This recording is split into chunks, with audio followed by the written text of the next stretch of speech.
Hi everybody, so today I am here to do some reading progress and some tier ranking for recent bestsellers. I did a whole tier ranking at the end of July and beginning of August of new releases from the end of July and beginning of August, but since the list has changed a lot since then, I'm only going to be talking about books on this week's list instead of from earlier this summer. So let's begin with the reading progress. I am starting to get into reading all of the thriller, horror, dark academia books for Halloween. I started a little bit of that for Gabby's summer readathon at the beginning of July, but now that it's getting closer to Halloween season, I'm able to embrace the genre more. The first book that I am talking about today is Rewitched by Lucy Jane Wood. This was recommended to me by Millie Reads a Lot on Facebook and Instagram. I just started this earlier this morning and I am already on chapter 11. I am really enjoying this character a lot. Her name is Belladonna and she is a witch in training, and this is about the adventure she goes on as she trains to be a witch. The next book is a reread for me. It is called Silver Nitrate by Silvia Moreno Garcia. She is also the author of Mexican Gothic, which I gave 5 stars to. This book is based in 1990s Mexico and is about a person who is filming a horror movie in California, and the mystery they solve, the mystery that these two people who work on the movie solve about a person they're working with who died suddenly. I gave this book 4.5 stars last year when I read it. The next book that I am reading right now is called The Invocations. This is by the same author of the House of Hollow, which I gave 3.75 to 4 stars to last year. Zara Jones believes in magic because the alternative is too painful to consider. That her murdered sister is gone forever and there is nothing she can do about it. Rather than grieving and moving on, Zara decides she will do whatever it takes to claw her sister back from the grave, even trading in the occult. Jude Wolfe may be the daughter of a billionaire, but she's also undeniably cursed. After a deal with the demon went horribly wrong, her soul has been slowly turning neurotic. Its miserable existence, marred by pain, sickness, and monstrous things that will taunt her in the night. Now she's glimpsed what's beyond the veil. Jude's desperate to find someone to undo the damage she's done to herself. Enter Emma Bryan, an orphaned witch with a dark past and a deadly power, aka the solution to both Zara and Jude's problems. Though Emma leads a hardscrabble life, she gives away her most valuable asset, her invocations, to women in hopeless situations that are willing to sacrifice a piece of their own scrap of power. Zara and Jude are willing, but they first have to find Emma. When Emma's clients start turning up dead all over London, a vital clue leads Zara and Jude right to her. If a serial killer is targeting her clients, Emma wants to know why, and to stop them, she strikes a tenuous alliance with Zara and Jade to hunt down the killer before they are next, even if she can't give them in return what Zara and Jane want. Most, a sister and a soul. So I just started this earlier this morning, and I am currently on chapter 6, page 66. This was recommended to me by a couple of different booktubers. I believe Carrie Kin Reads has read it, and also with Cindy. I have been on a really big kick this year of reading translated works. This book was, I believe, recommended to me also by Carrie Kin Reads. It's called I Went to See My Father, and it's about somebody who goes to their hometown after their father dies to unravel family secrets. I just started this morning, and I am on page 100. The next book I am reading is No Exit by Taylor Adams. I read The Last Word at Gabby's recommendation when she made her video about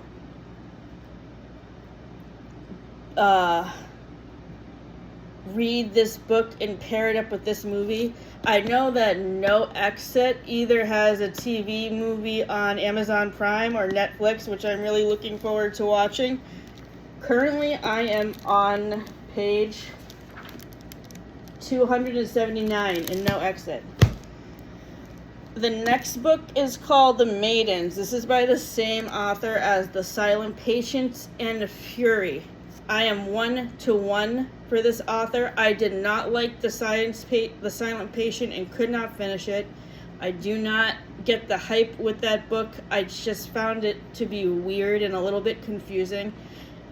And I thought Theo was a little bit too nosy for somebody who was trying to help his patient. The Maidens is set on a college campus. I think it's in Connecticut, similar to Yale. I don't know if it's Yale or another fictional college in Connecticut. But this book centers around Mariana, who is a detective who goes to her niece's college to investigate a murder because her best friend died. And a serial killer is on the loose in the area where she goes to college. The serial killer's name that they're trying to track down is Edward Fosca. Our protagonist's name is Zoe, and her niece's name, who is murdered in Cambridge. Oh, I'm sorry, it's not Yale, it's Cambridge. Cambridge, Mass, I'm assuming, but then again, it could also be Cambridge, England. I'm not really sure. But this book is really intense. I'm really enjoying it. It's keeping me on the edge of my seat. I have read the first 104 pages, only on chapter 5. The next book that I'm reading right now is called, for my thriller, horror, dark academia TBR, is The Wicked Deep by Shay Earnshaw. Now, technically, this book is all my fairy tale TBR because it's a fairy tale retelling of The Little Mermaid for more modern teenage audiences. This book came out in 2018, and I am on chapter 17, page 231.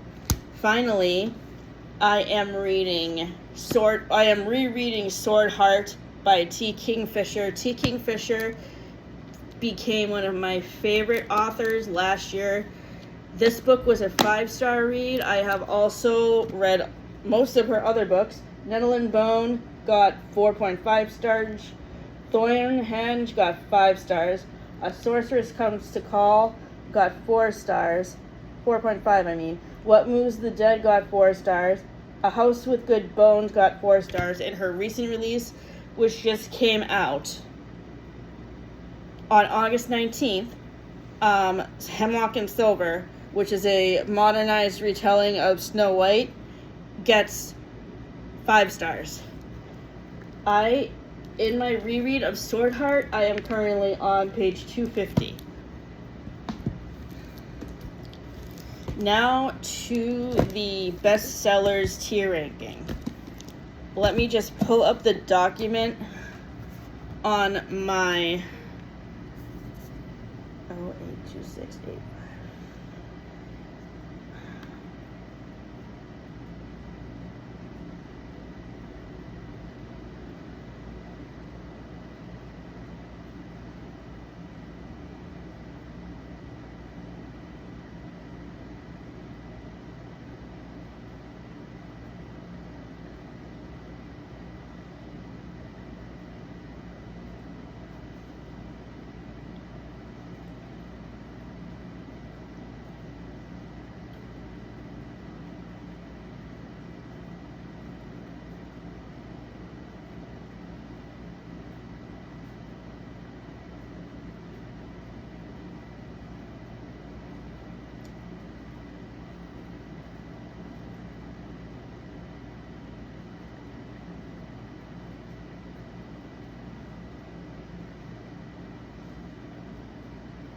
Here we go.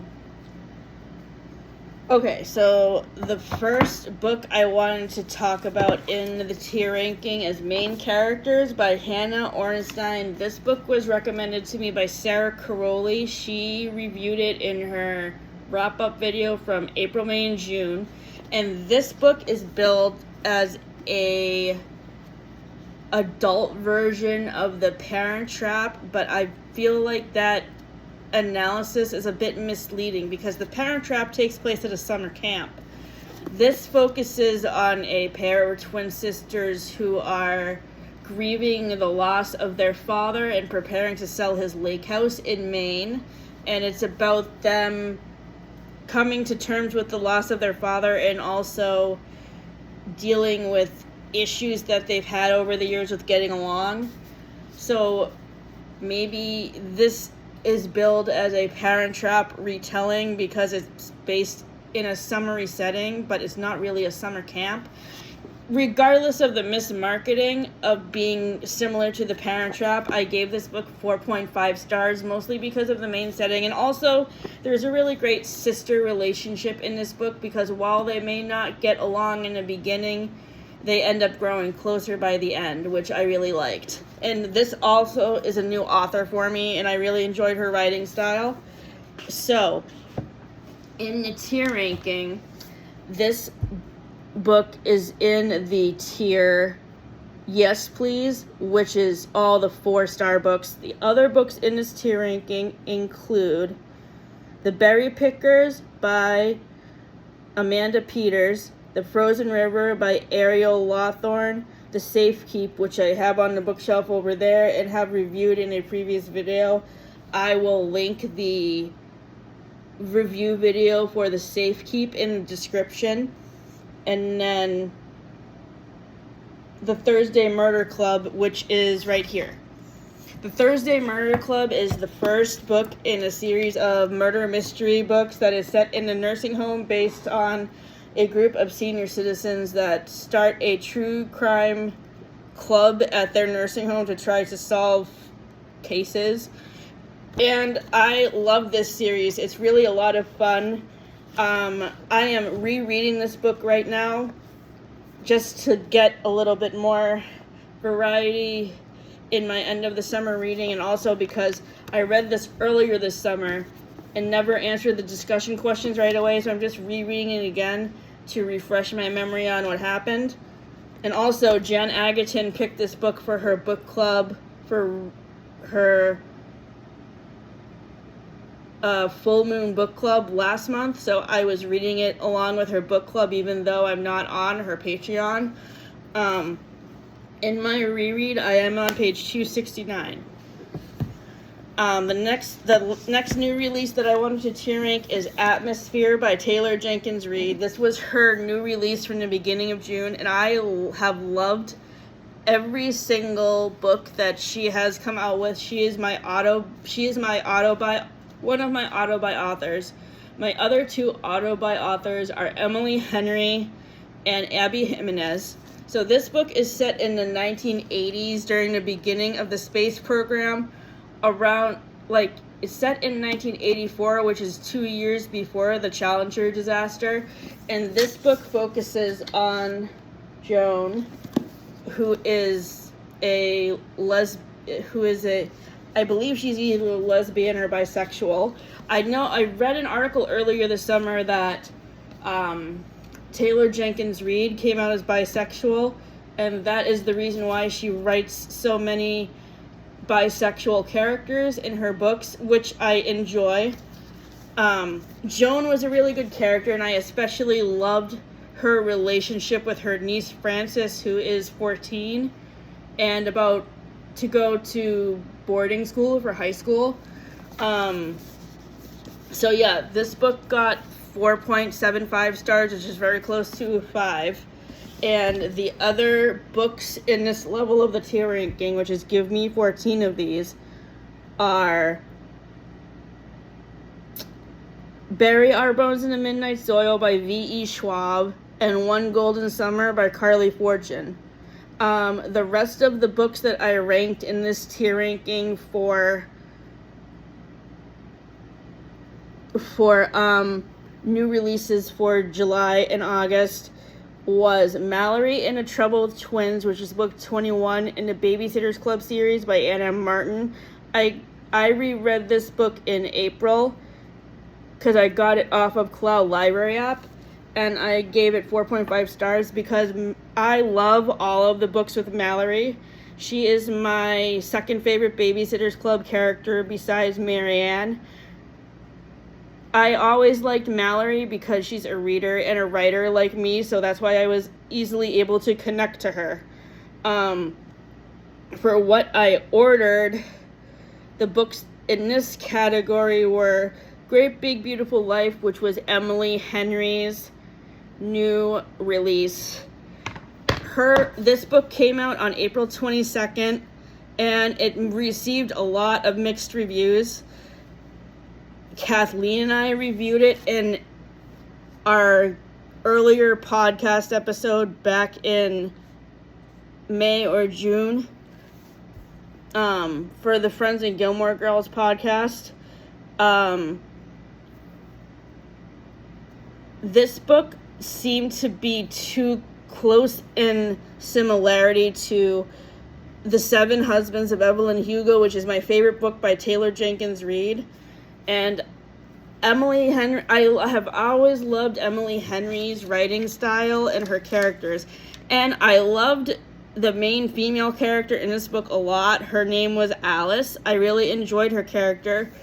But I am in the camp with fellow booktubers who have reviewed this book that Hayden and Alice didn't really have a lot of chemistry.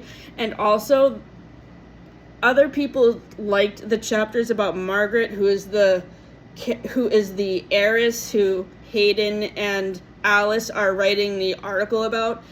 I did not find her as interesting or engaging to follow as a character like Evelyn Hugo and the Seven Husbands of Evelyn Hugo. I'm Glad My Mom Died got 3 stars.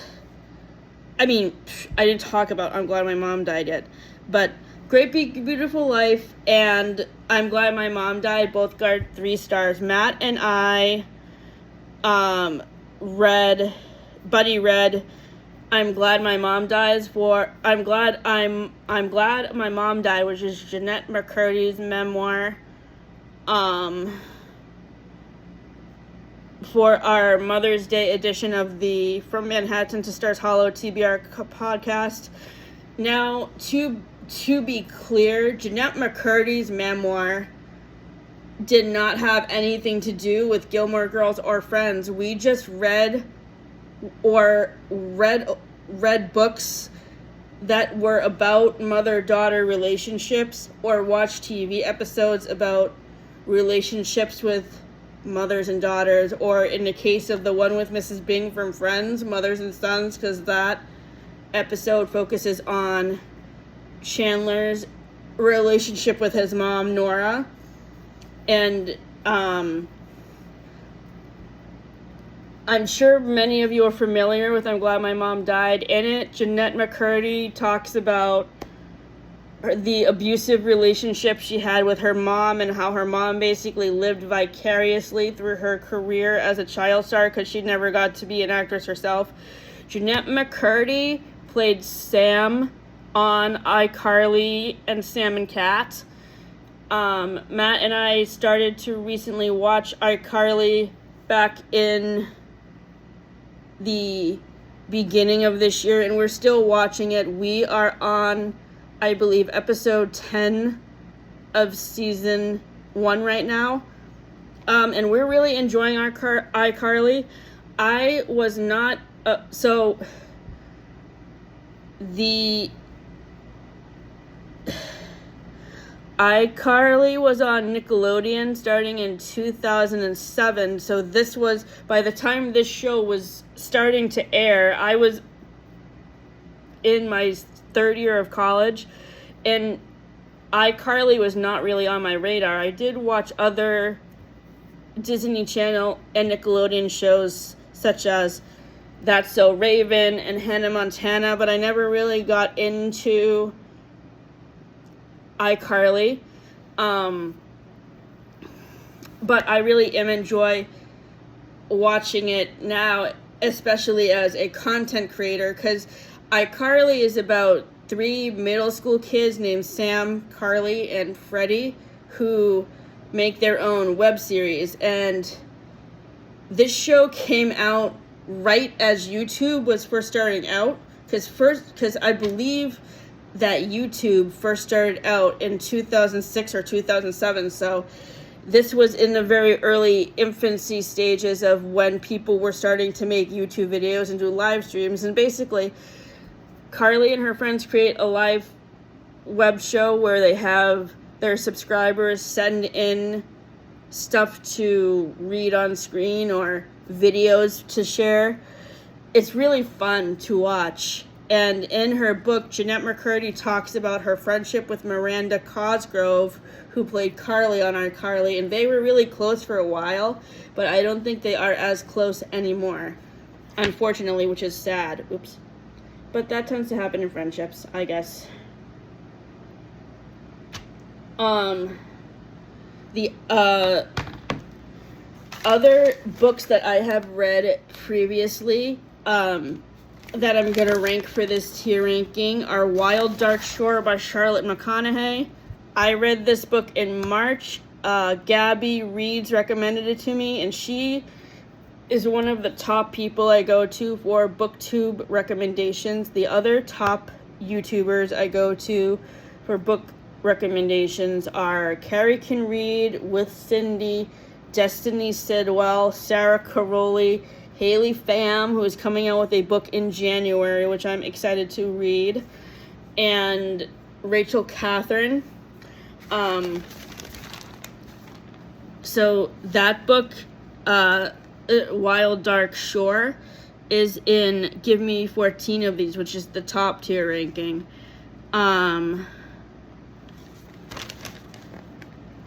All Fours by Miranda July. I read this book earlier this winter, back at the beginning of March. I have an unpopular opinion of this book. I don't like it.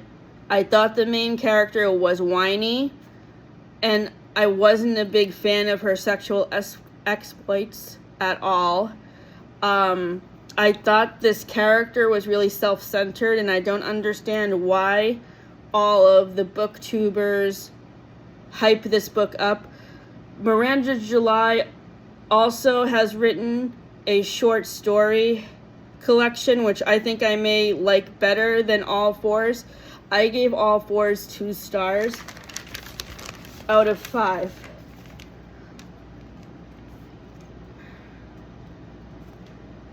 Another top-rated bestseller that I recently just finished was Martyr, which has been really hyped up on BookTube. Jack Edwards has talked about it, and so hasn't Carrie Can Reads. And I'm sure a few other people have mentioned it too. And this book is deserving of the hype it gets, because I thought it was really good and really powerful. It's about a boy who goes on a journey to find a martyr after his mother dies of cancer, and like his coming of age of dealing with the grief of his mom's death, which I enjoyed. And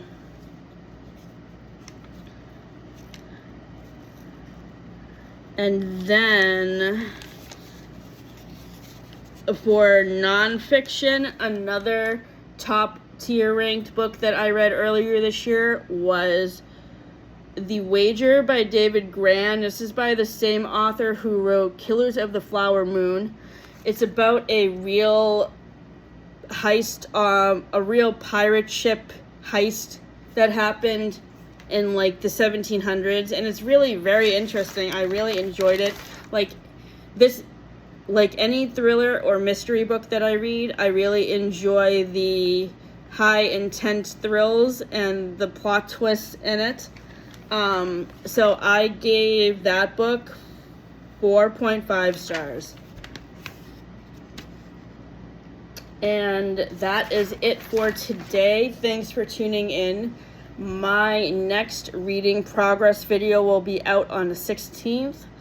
In the meantime, I will be making 2 new videos for my character analysis series for Friends and Gilmore Girls. The first one will be tier ranking Lorelai's relationships, and the second one will be a reaction video to Mended Light's video where he talks about the episode where Mr. Heckles dies and how Chandler deals with that. That episode of Friends, which I will talk about in this video, is really hard for me to watch after Matthew Perry's death.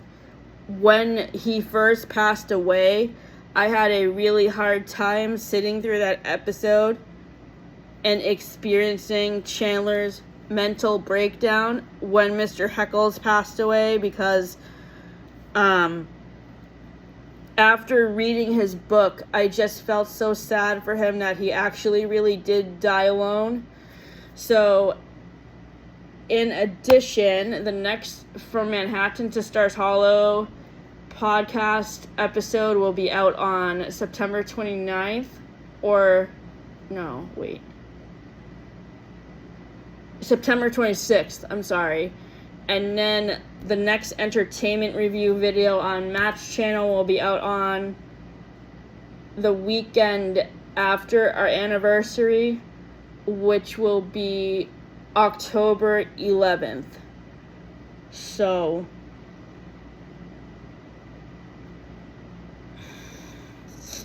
thank you for tuning in. Have a great day.